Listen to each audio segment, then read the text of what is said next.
हावड़ा के डोमजूर से एक वीडियो सामने आया जिसमें कुछ लोग एक महिला के बाल काटते हुए दिखे और महिला को ये तालिबानी सजा चोरी के आरोप में पकड़े जाने पर दी गई। कुछ लोगों ने महिला को पकड़कर पहले उसके साथ मारपीट की, फिर महिला के बाल काट दिए गए। दीदी राज में महिलाओं के साथ बंगाल में हुई इस बर्बरता और हैवानियत का वीडियो बीजेपी के नेता शुवेंदु अधिकारी ने शेयर किया। सोशल मीडिया प्लेटफॉर्म एक्स पर वीडियो शेयर करते हुए शुवेंदु अधिकारी ने लिखा, बंगाल में महिलाओं के विरुद्ध बर्बरता का ये नया एपिसोड है। शर्म करो, शर्म करो, शर्म करो। शुवेंदु अधिकारी ने महिला के बाल काटने वाले आरोपियों के नाम भी बताए। उन्होंने लिखा कि ईशा लश्कर, अबुल हुसैन लश्कर, सईम लश्कर, मकबूल अली, इसराइल लश्कर, अरबाज लश्कर और महबुल्लाह मिद्दे ने इस घिनौने कृत्य को अंजाम दिया है।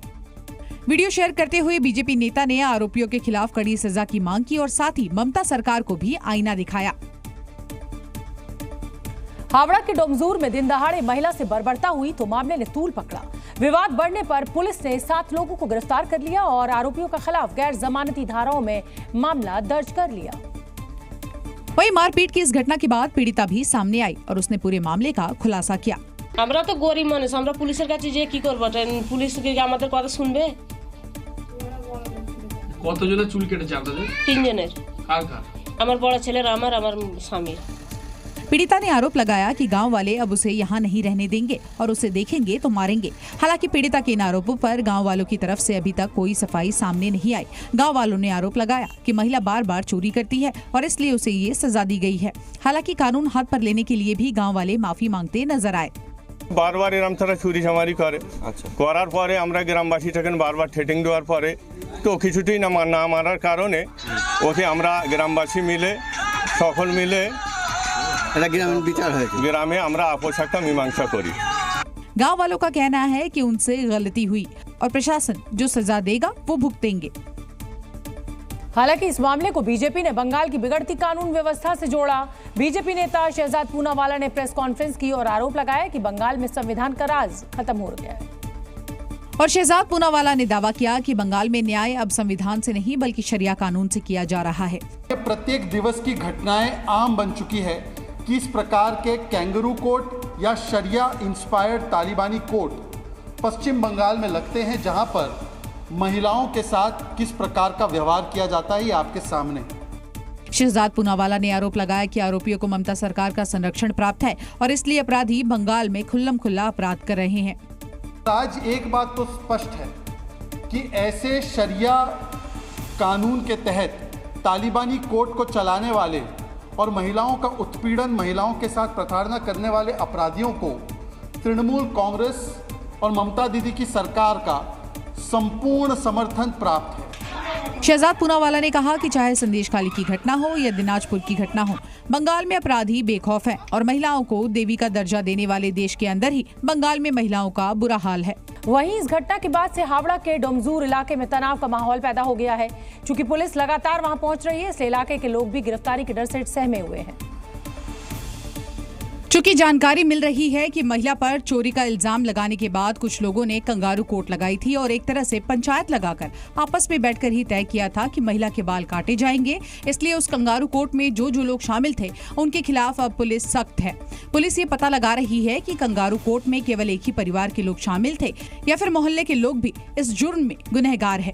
ऐसी घटना ये तो निंदनीय है ना, ऐसे अपराध करना, किसी महिला का बाल काट देना ऐसे घर में अपने आप पंचायत बैठा के, वो तो गलत बात है। हर आदमी को ऐसा ही करना चाहिए था, प्रतिवाद करना। तो आप लोग अभी क्या सोच रहे हो? क्योंकि ये तो अभी हम लोग तो पूरा मोहल्ला का आदमी परेशान है एक तो केस में। वहीं केंद्रीय मंत्री सुकांता मजुमदार ने भी ममता सरकार पर हमला बोला है। एक के बाद एक घटनाएं घट रही है, लेकिन सरकार हाथ पे हाथ धरे हुए बैठी हुई है। जम्मू कश्मीर में आतंकवादियों की नई साजिश का सुरक्षा एजेंसियों ने खुलासा किया।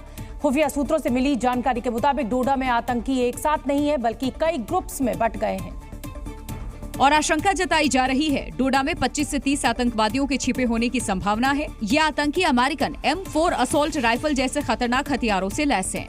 ये M4 असॉल्ट राइफल वही खतरनाक हथियार है जिससे कठुआ में आतंकियों ने जवानों को घेरकर सेना के ट्रक पर चीन में बनी स्टील की गोलियां बरसाई थी। ये राइफल बुलेट प्रूफ जैकेट को भी भेज सकती है। जानकारी ऐसी है कि 30 से 40 स्क्वायर किलोमीटर के एरिया में करीबन 25 से 30 आतंकी जो हैं वो एक्टिव हैं। ऐसे में आतंकियों की एक नई प्लान, एक नया रणनीति जो है उसे सुरक्षा बलों ने डिकोड करते हुए उस पर अब काम करना शुरू कर दिया है।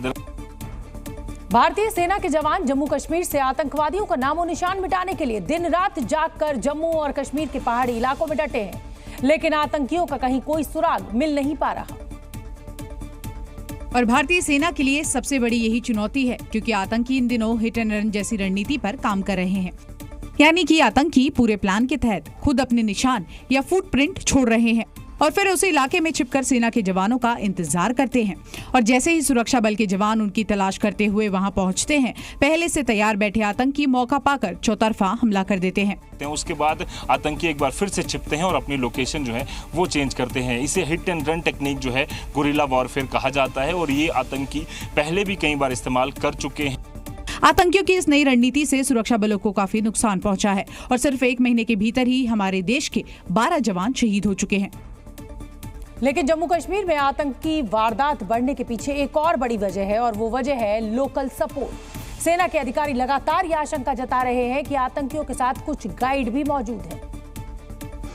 और ये ऐसे लोग हैं जो जम्मू कश्मीर के ही रहने वाले हैं, लेकिन आतंकियों के मददगार बने हुए हैं। सूत्रों से मिली जानकारी के मुताबिक जम्मू कश्मीर के ही रहने वाले कुछ लोग आतंकियों को छिपाने में मदद कर रहे हैं। इन लोगों को सेना के चेक पोस्ट, छावनी और तैनाती की पूरी जानकारी है और इन्हीं स्थानीय लोगों की मदद से आतंकी हमला करके आसानी से भाग पा रहे हैं। तो बोलता आधार कार्ड ले जाते हैं, इनके मतलब बच्चों को थ्रेटन करते हैं, गोली मार देंगे, ये कर देंगे, तो यह दबाव।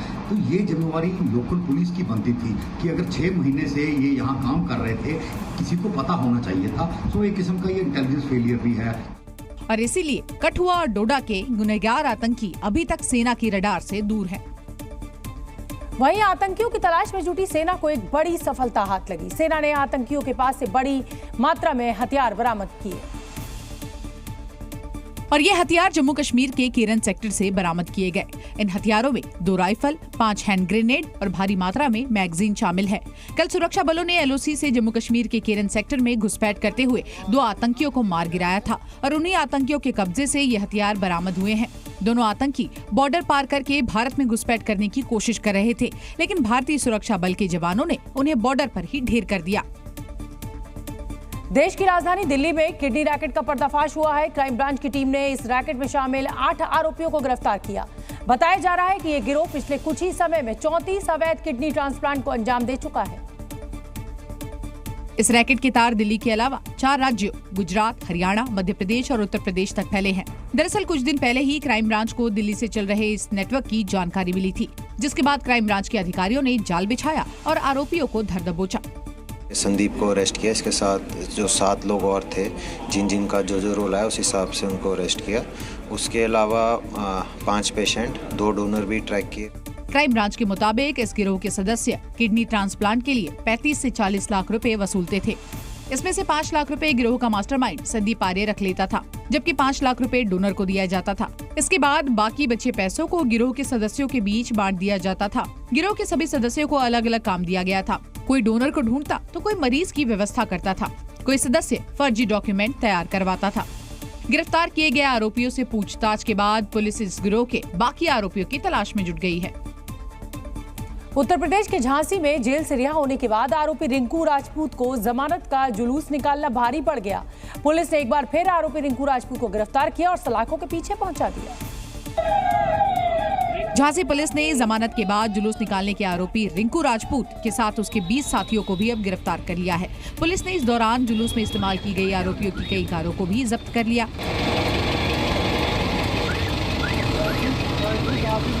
दरअसल रिंकू राजपूत एक आपराधिक मामले में जमानत पर झांसी जेल से बाहर आया था, जिसके बाद झांसी कानपुर हाईवे पर बड़ी संख्या में उसके समर्थकों ने जुलूस निकाला था और सड़क पर जमकर हंगामा काटा था,